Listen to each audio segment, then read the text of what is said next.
hablaremos de algunas distribuciones de muestreo importantes para el diseño estadístico de experimentos.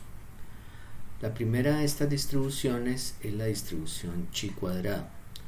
La distribución chi cuadrado se obtiene cuando se suman varias distribuciones normales estandarizadas, como se puede observar aquí en esta ecuación, donde Z1, Z2 hasta Z sub k son distribuciones normales estandarizadas. Entonces se dice que esta distribución de X sigue una distribución chi cuadrada con k grados de libertad. La distribución chi cuadrado tiene la forma descrita en esta ecuación, con una media k y una varianza 2k. La forma de la distribución chi cuadrada es asimétrica, como podemos observar aquí, es decir, es sesgada hacia un lado, es decir, hacia la derecha, y pues podemos observar que para diferentes valores de k pues va variando la forma de la distribución.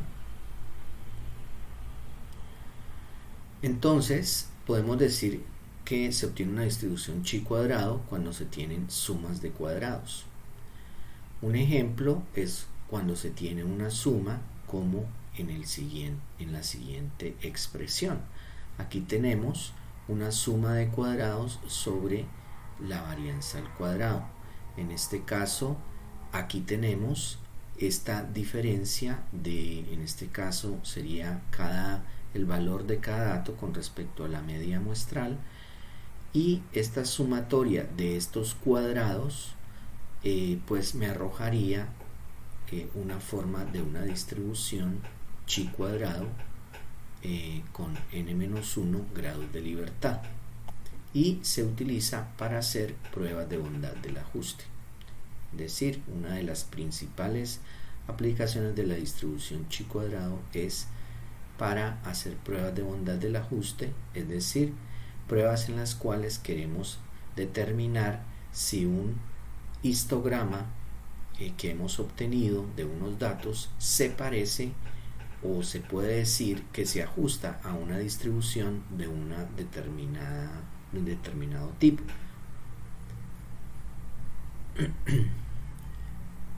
Entonces, como la varianza muestral se puede calcular como esa suma de cuadrados que acabamos de expresar, que sería esta expresión de acá, esta sumatoria de estas diferencias elevadas al cuadrado, y se divide por n-1, entonces podemos decir que tendría una distribución chi cuadrado. Si se obtienen observaciones con una distribución normal con media mu y varianza sigma cuadrado, entonces la distribución de la varianza muestral sería una distribución con la forma chi cuadrado. Por tanto, la distribución de muestreo de la varianza muestral es una constante multiplicada, como observamos aquí, multiplicada por la distribución chi cuadrado si la población tiene una distribución normal. O sea, aquí partimos de que la población original tiene una distribución normal. Ahora vamos a hablar de la distribución T. La distribución T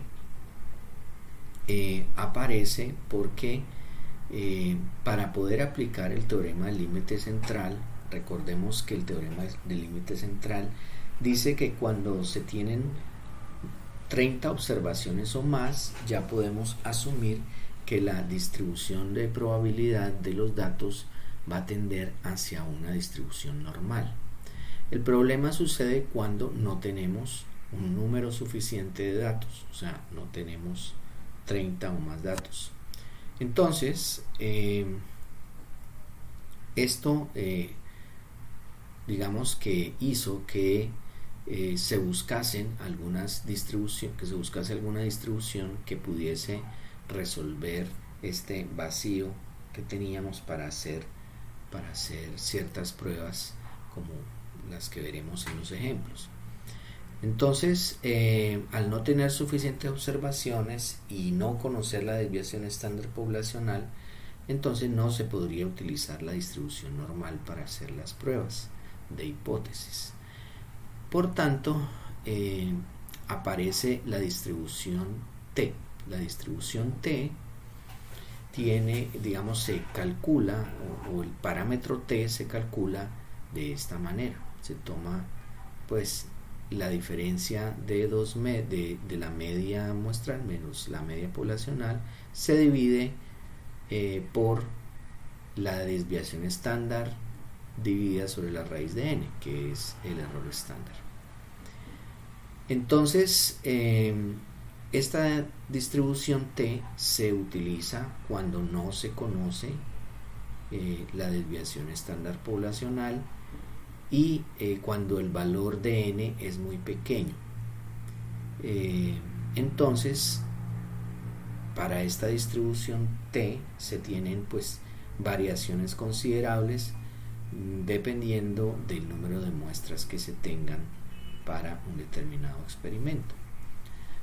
La distribución T se desvía considerablemente de una distribución normal estándar. Entonces, suponiendo que tenemos unas muestras, unos datos de una muestra que son X o N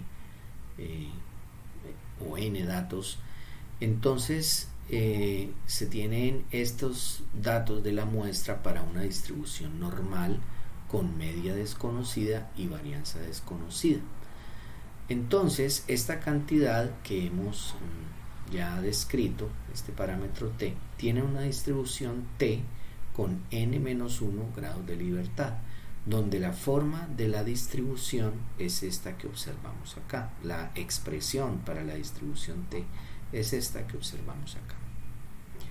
La distribución T se publicó originalmente en 1908 en un artículo de W.S. Gossett, quien era empleado de una cervecería que no le permitía la publicación de investigaciones a sus empleados.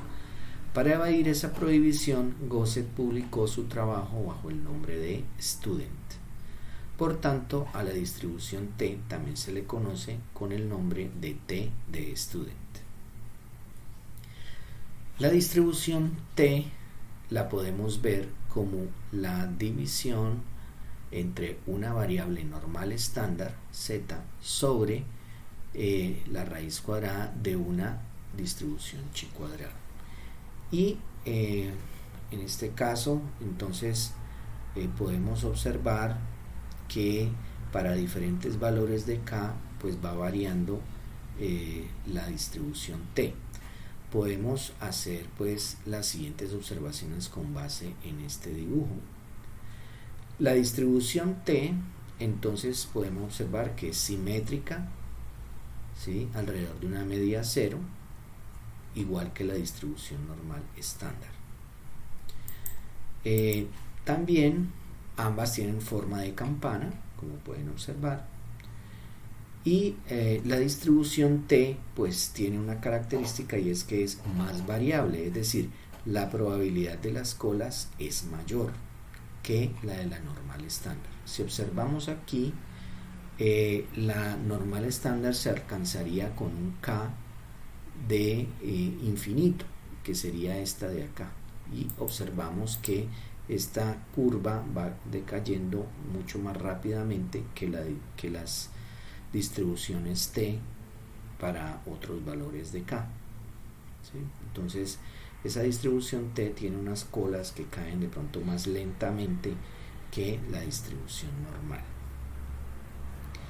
La varianza de la distribución T depende del tamaño de la muestra n y siempre es mayor que 1. Y la distribución T tiende a una distribución normal estándar cuando n tiende a infinito.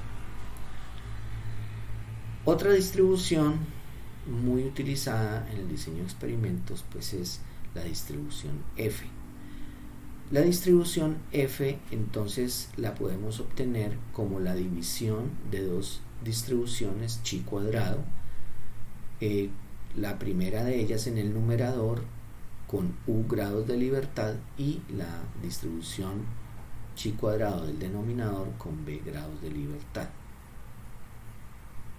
La distribución f pues tendría esta forma que observamos aquí en cuanto pues a su expresión. En cuanto a su curva, a la manera pues en que la podemos ver gráficamente, entonces podemos ver que la distribución f es asimétrica y pues que va variando su forma de acuerdo a los valores, a los grados de libertad u y b respectivamente. ¿Por qué es importante la distribución f? Porque se utiliza en el diseño de experimentos. Supongamos que tenemos dos poblaciones normales independientes con la misma varianza. Entonces aquí partimos de que las dos poblaciones son normales y son independientes y tienen una varianza igual o similar. Si la primera muestra tiene N1 observaciones, o sea, tomamos una muestra y tiene N1 observaciones, y la segunda muestra tiene N2 observaciones, entonces el cociente, que es varianza de la primera muestra sobre la varianza de la segunda muestra, va a tener una forma de una distribución f con N1 menos 1 y N2 menos 1 grados de libertad respectivamente. Entonces S1 y S2 pues serían las desviaciones estándar de las muestras y el cociente tendría una distribución f.